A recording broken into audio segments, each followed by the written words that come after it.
हाँ भाई देखो स्टार्ट करते हैं ना आज।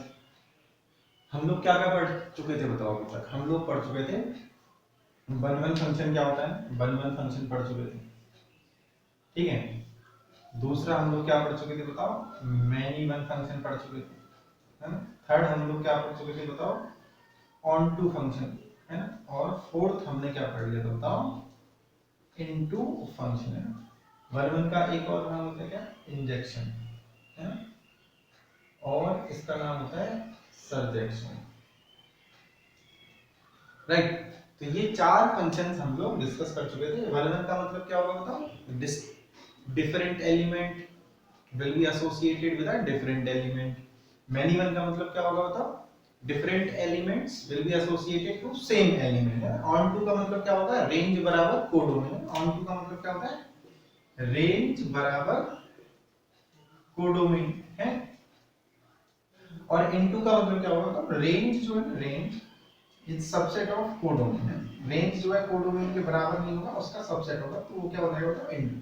मतलब शुद्ध भाषा में क्या बोलोगे? ऑन टू का मतलब है सेट बी का हर एक एलिमेंट रिलेशन में होना चाहिए। और इनटू में क्या होगा? सेट बी में कुछ ना कुछ खाली पड़ा है, कुछ ना कुछ क्या पड़ा है? तो खाली। अगर ऐसा सिचुएशन है, राइट, है ना, एक दो तीन, ये तो हो गया ऑन टू। अगर मान लो यहाँ कुछ खाली पड़ा है तो वो क्या हो जाएगा? इनटू हो जाएगा। वो क्या हो जाएगा? इनटू हो जाएगा, ठीक है। अब हम यहाँ से अपने एग्जांपल्स स्टार्ट करते हैं। क्या स्टार्ट करते हैं हम लोग? एग्जांपल्स, ठीक है। तो सबका डेफिनेशन हमको समझ में आ गया, सबका अपन ने बेसिक सा एग्जांपल हमने देख लिया था। अब एक एग्जांपल लेते हैं। लेट्स f ऑफ x बराबर 2x प्लस 3। और ये जो फंक्शन है ना, वो कहां से कहां पे डिफाइन है? z टू z में डिफाइन है। आपको चेक करना है कि ये ऑन टू होगा कि नहीं होगा, चेक ऑन टू और नॉट, ये चेक करना है, ठीक है। तो ऑन टू चेक करने का मतलब है हम लोग इसकी क्या फाइंड आउट कर रहे हैं? रेंज फाइंड आउट कर लेते हैं। क्या फाइंड आउट कर लेते हैं? तो रेंज फाइंड आउट कर लेते हैं। अब रेंज कैसे निकालोगे? तो रेंज निकालने के लिए क्या करोगे? y बराबर 2x प्लस 3। तो यहां से x बराबर 0 y लिख दोगे तो कितना हो जाएगा? y माइनस 3 बराबर 2x। सो x बराबर कितना हो गया? y minus 3 upon 2। अरे बस अब देखो y की वैल्यू आप कहां से लिख सकते हो? z से लिख सकते हो ना। z क्या होता है? कुछ भी हो सकता है ना, 2 3 5 माइनस 1 माइनस 2 माइनस 3, है। अगर मान लो y की वैल्यू हमने 0 लिखी है, if y equals to 0 put किया हमने, इफ y इक्वल्स टू 0, तो क्या होगा? तो x बराबर क्या मिलेगा? -3/2, and which does not belongs to z, क्योंकि x कहां से आना चाहिए? z से आना चाहिए। इसका मतलब 0 जो है ना उधर, वो नहीं मिलेगा। x की किसी भी वैल्यू के लिए 0 जो है वो नहीं मिलेगा। f ऑफ x की वैल्यू 0 नहीं मिलेगी। इसका मतलब for all y belongs to z, है, for all y belongs to z, there exists f of x, there exists y is equals to f of x। देखो y belongs to z के लिए there exists y is equals to f of x।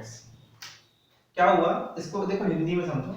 y के सभी मानों के लिए ना, y के सभी वैल्यूज के लिए जो z से आ रही है, वहां पर there exists y बराबर f of x such that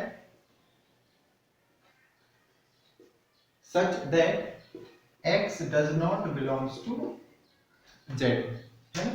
x जो है वो z से बिलोंग नहीं कर रहा। इसका मतलब क्या हुआ? इसका मतलब क्या होगा कि y में कुछ ना कुछ खाली होगा, है ना। इसका मतलब y में कुछ ना कुछ क्या होगा? खाली। तो रेंज जो है वो क्या बताओ? Is not equal to codomain. Range जो है वो कोडोमेन के बराबर नहीं है। इसका मतलब फंक्शन क्या बताओ? Not on. फंक्शन क्या हुआ बताओ? नॉट ऑन टू, है ना। तो इसको नोट कर,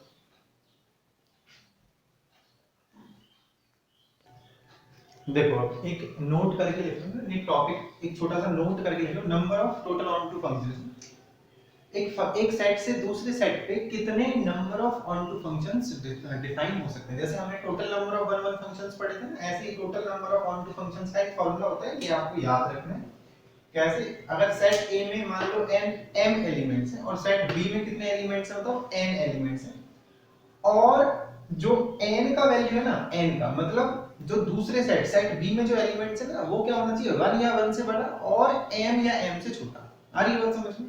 तो total number of onto functions क्या होंगे, समीशन ऑफ r बराबर 1 से लेके n तक -1 की power n minus r into n cr into r की पावर m, है ना। ये क्या हो गया, तो ये फार्मूला आपको याद रखना है। ये लगभग कैसा फार्मूला है, तो बाइनोमियल थ्योरम जैसा फार्मूला है। अब देखो इसको समझते हैं ना, इसको एक एग्जांपल के थ्रू समझते हैं। मान लो सेट A के अंदर जो एलिमेंट्स हैं वो है 1 2 3 4 और अप टू n, ठीक है।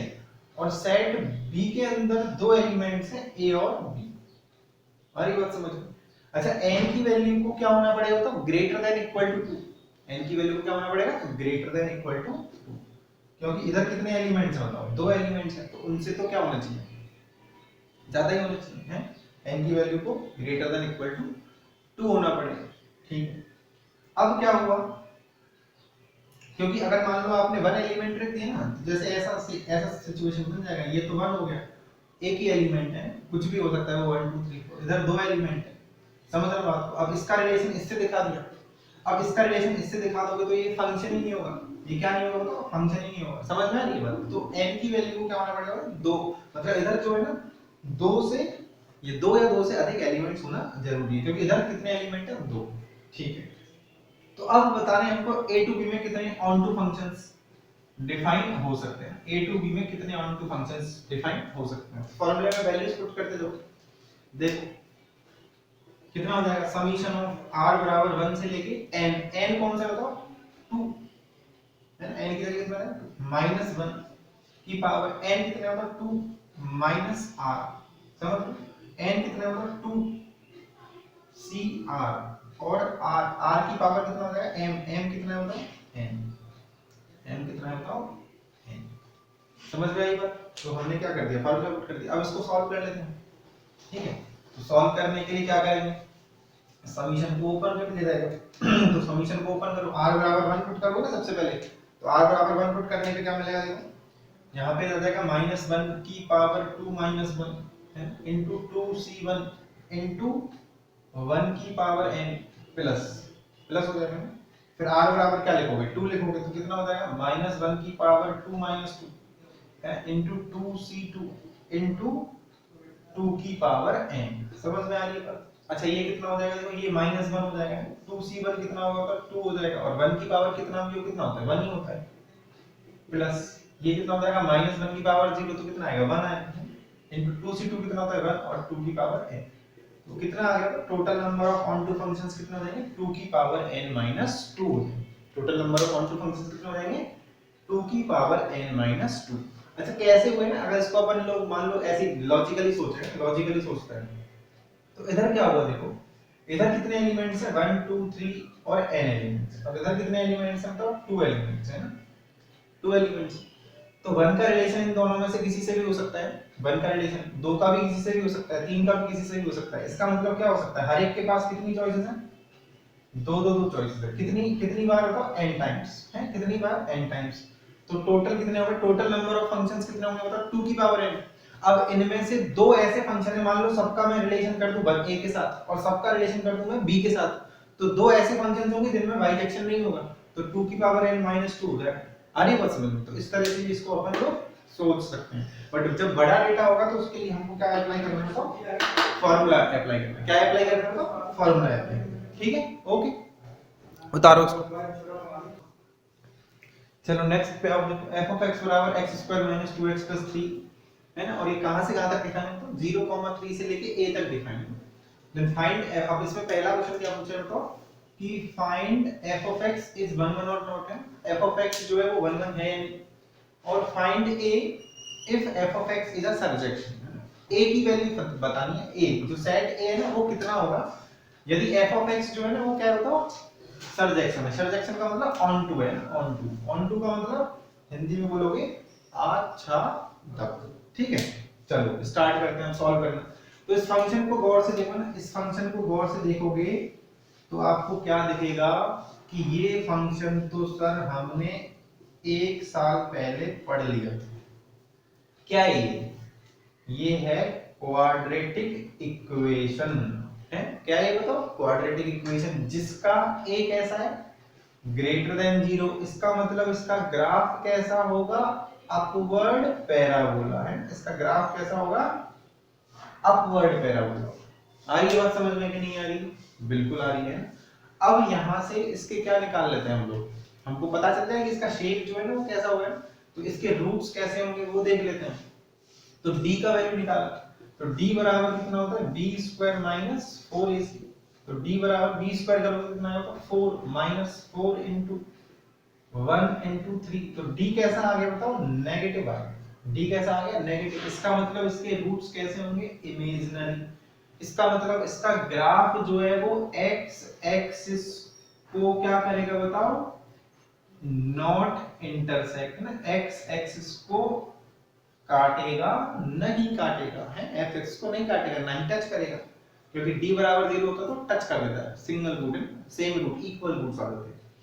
इसका मतलब इसका ग्राफ अपवर्ड होगा और ऊपर से ना x एक्सिस को दूर से देख के निकल जाएगा, दूर से देख के मतलब है ना, दूर से ही देख लेगा बस, ठीक है। तो कैसा होगा, 0 पे वैल्यू देखोगे तो 3 आएगी ना, तो इसका ग्राफ ऐसा हो जाएगा, और ये वैल्यू जो है वो कितनी हो जाएगी, 0,3। अरे बात समझ में। अच्छा ये जो वर्टेक्स होता है ना, ये वाला पॉइंट होता है, इसको भी आप फाइंड आउट कर सकते हो। क्या ये क्या होता है, minus b upon 2a comma minus d upon 4a, यही होता है। ये वाला पॉइंट कितना होता है, minus b upon 2a comma minus d upon 4, यही होता है। तो इसको सॉल्व कर लेते हैं, इसको सॉल्व कर लेते हैं, तो ये कितना आ जाएगा, तो माइनस बी करेंगे तो कितना होगा, 2 अपॉन 2, ओके, और माइनस डी करोगे तो कितना हो जाएगा, तो ये इसको सॉल्व कर लेते हैं ना, डी नेगेटिव में कितना आएगा, 4 माइनस 12 माइनस का 8 आ जाएगा, ठीक है। तो माइनस डी करोगे कितना आएगा, 8 अपॉन 4 आ जाएगा, तो ये कितना आ गया बताओ, 1,2, तो ये पॉइंट कितना होगा हमारा, 1,2, समझ में आ रहा है। अब ये देखना है कि ये फंक्शन 1 1 है या नहीं, तो कहां से कहां तक देखना है, 0 से 3 तक है ना, ये तो हो गया 0 वाला पॉइंट, और यहाँ कहीं 3 होगा ना, ये वाला 3 हो गया, समझ रहे हो ना, ये तो 0 0 हो गया और ये हो गया 3 पॉइंट। तो आप देखो इस वाले पार्ट में ये ग्राफ जो है, अगर आप देखोगे तो ये जो वैल्यूज है, ये जो वैल्यूज है ये क्या होंगी बताओ, रिपीट होंगी। जैसे यहाँ पे जो वैल्यू है, क्योंकि ये वैल्यू क्या है बताओ, 3 0,3, और इसका जो वर्टेक्स आ रहा है ना वो थोड़ा नीचे आ रहा है ना? तो यहाँ से यहाँ तक की जो वैल्यूज है ना, ये वाली वैल्यूज, ये वाली वैल्यूज, ये क्या होंगी बताओ, रिपीट होगी है ना। अगर आप x एक्सिस के पहले n खींचोगे तो क्या मिलेगा, तो दो बार कट करेगा, करेगा कि नहीं करेगा। इसका मतलब दिस फंक्शन इज नॉट 1 1, ये फंक्शन क्या होगा, नॉट 1 1 होगा, राइट, क्लियर होगा, ठीक है। अब क्या करना है आपको, मतलब इसका रेंज बता देना, क्योंकि अगर ये सर्जेक्शन है, अगर ये क्या बताओ सर्जेक्शन है, तो सर्जेक्शन के लिए क्या होना चाहिए, रेंज और दो कोडोमेन दोनों सेम होने चाहिए। तो रेंज कितनी है बताओ इसकी, 2 से लेके ये y की वैल्यू भी 2, मिनिमम वैल्यू 2 हो गई ना इस इंटरवल में, और ये वाला पॉइंट कितना होगा, तो x बराबर 3 पर वैल्यू निकालो, तो 3 पर वैल्यू कितनी आएगी बताओ, 9 है, x बराबर 3 पर f ऑफ 3 निकाल लिया जाए, तो कितना आ जाएगा बताओ, 9 माइनस 6 प्लस 3, तो ये कितना आ जाएगा, तो 9 माइनस 3 कितना आ गया, 6 आ गया है। तो ये वैल्यू कितनी हो जाएगी, तो 3,6। तो इसका जो रेंज है ना, रेंज हम लोग डिफाइन कर सकते हैं ना, रेंज कितना होगा, मिनिमम कॉमा मैक्सिमम, तो मिनिमम वैल्यू 2 है और मैक्सिमम कितनी है, 6 है। मिनिमम कितनी है, मैक्सिमम कितनी है तो 6, मतलब 0 से 3 में मिनिमम वैल्यू कितनी है 2 और मैक्सिमम वैल्यू कितनी है 6, तो रेंज कितनी है वही है। तो सर्जेक्शन के लिए इसी को क्या होना पड़ेगा, तो a होना पड़ेगा, तो a की वैल्यू कितनी हो जाएगी, 2,6 हो जाएगी। आ रही है बात समझ में, क्लियर हुआ, बताओ।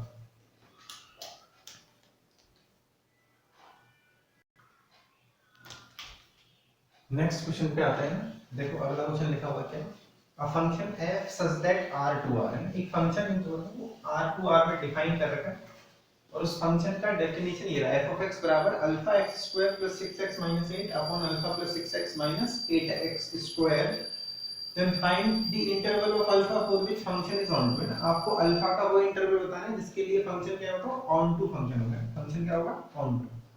आ रही है बात समझ, तो देखो क्या करेंगे हम लोग। अच्छा ऑन टू के लिए हमको क्या फाइंड करना है, तो उसका रेंज फाइंड करना है, उसका क्या करना है बताओ, रेंज फाइंड करना है। रेंज फाइंड करने का तरीका क्या होता है, इस फंक्शन को y बराबर x लिख के और x बराबर g ऑफ y में कन्वर्ट करो, तो y बराबर कितना हो जाएगा, तो alpha x square plus 6x -8 upon alpha plus 6x minus 8x square.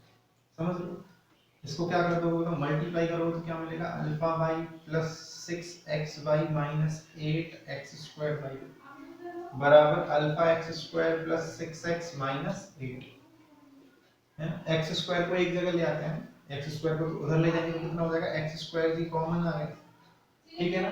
तो कितना हो जाएगा तो अल्फा प्लस 8y, ठीक है ना। फिर x को कॉमन ले लेंगे तो कितना हो जाएगा 6 माइनस 6y, अरे बस समझ, और माइनस का 8 और माइनस का अल्फा y बराबर 0।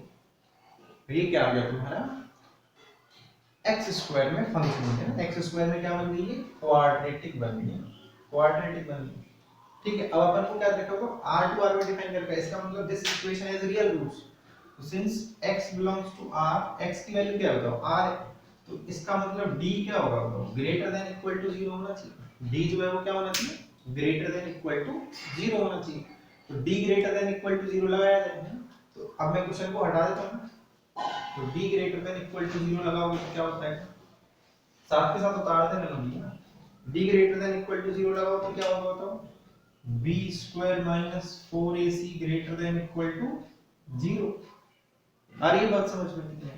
अब देखो b कितना है तो 6 माइनस 6y का whole square minus 4 into a कितना है बताओ, अल्फा प्लस 8y, समझ लो, और c कितना है बताओ, माइनस 8 माइनस अल्फा y है ग्रेटर देन इक्वल टू 0। तो यहां से कितना हो जाएगा ये 36 प्लस 36 बाई स्क्वायर, समझ रहे हो, माइनस का कितना हो जाएगा बताओ 72 बाई हो जाएगा, ठीक है। अच्छा अब देखो माइनस माइनस कॉमन आएगा तो प्लस हो जाएगा ये तो, और ये कितना बचेगा 4 इनटू, इसको मल्टीप्लाई करना स्टार्ट कर दोगे तो कितना हो जाएगा बताओ 8 alpha plus alpha square y, समझ लो, फिर क्या हो जाएगा बताओ प्लस का 64y, राइट, और प्लस का 8 alpha by square greater than equal to 0। तो देखो अब यहां से इसको जब अपन सॉल्व करेंगे तो हमको क्या मिलेगी, y स्क्वायर में क्वाड्रेटिक मिलेगी, क्या मिलेगी तो y स्क्वायर में क्वाड्रेटिक। तो एक बार इसको प्रॉपर्ली अरेंज किया जाए तो इसको सॉल्व करते हैं, तो ये कितना हो जाएगा देखो 36y स्क्वायर, और इधर से कितना आएगा बताओ, इसमें से ऐसा करो 4 को तो हटा दो, 4 अगर हट जाएगा 4 कॉमन लेके 0 में चला जाएगा, तो ये क्या बचेगा 9 plus 9y square, right, minus 4 से कितना हो जाएगा बताओ ये 18y है, plus 8 alpha plus alpha square y plus 64y plus 8 alpha y square greater than equal to 0, right. अब बाई स्क्वायर को कॉमन लेके इसको क्या बना लो, क्वाड्रेटिक बना लो, तो you will get 9 plus 8 alpha, right ना, फिर क्या हो जाएगा बताओ, प्लस y को कॉमन लोगे तो और क्या आएगा तो देखो y स्क्वायर और y स्क्वायर ये तो दोनों कॉमन है, और y के लिए क्या क्या मिल रहा है हमको, देखो y के लिए क्या क्या मिलेगा, ये दोनों सॉल्व हो जाएंगे, ये दोनों सॉल्व होके कितना बचेगा, तो हम लोग लिख लेते हैं अल्फा स्क्वायर प्लस 64 माइनस 18 है, तो y में ये गया और ये गया, ठीक है ना, और क्या बचेगा हमारे पास 9 plus 8 alpha greater than equal to 0, note करो यहाँ पे।